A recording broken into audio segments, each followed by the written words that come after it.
నమస్తే వ్యూవర్స్, నా పేరు రజనీ తాటిపల్లి. నేను గైనకాలజీ అండ్ ఫర్టిలిటీ స్పెషలిస్ట్ని, కోనార్క్ హాస్పిటల్ ఎండీని. నా దగ్గరికి చాలా మంది adults and girls infertility patients వస్తుంటారు.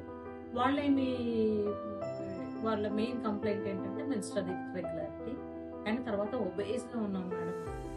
Obesity is very very very very important cause for PCOS.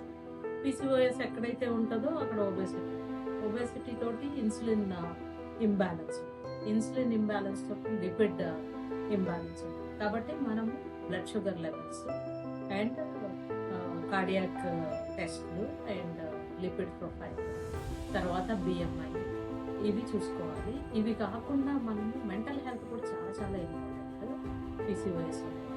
Mental హెల్త్లో మనం ఏం చూస్తాము అంటే వీళ్ళు డైట్ సరిగ్గా తీసుకుంటున్నారా లేదా. ఎందుకంటే ఒక్కొక్కరు ఎనారెక్సియాతో బాధపడతారు. ఎనారెక్సియా అంటే మీకు తెలుసు కదా, బాగా సన్నగా ఉంటారు.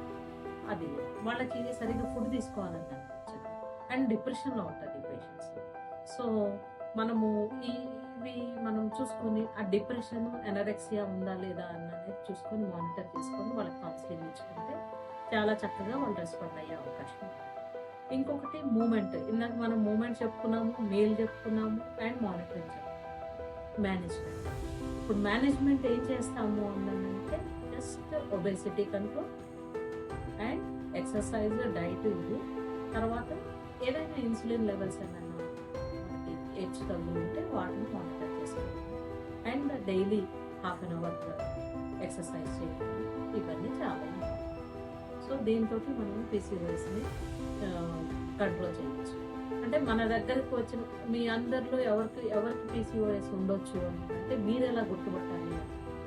మెడ మీద నల్లగా ఉండడం, ఎక్కువ పింపుల్స్ రావడం అండ్ ఎక్కువ లావుగా ఉండడం, మోతాదుకు మించి లావుగా ఉండడం, ఇట్లా ఉంటే అండ్ ముఖం మీద కానీ ఇంకెక్కడైనా అన్వాంటెడ్ హెయిర్, కొంచెం ఎక్కువ హెయిర్ ఉండటం, ఆ హెయిర్ కూడా కొయర్స్గా అంటే థిక్గా ఉండడము అట్లా ఉంటుంది.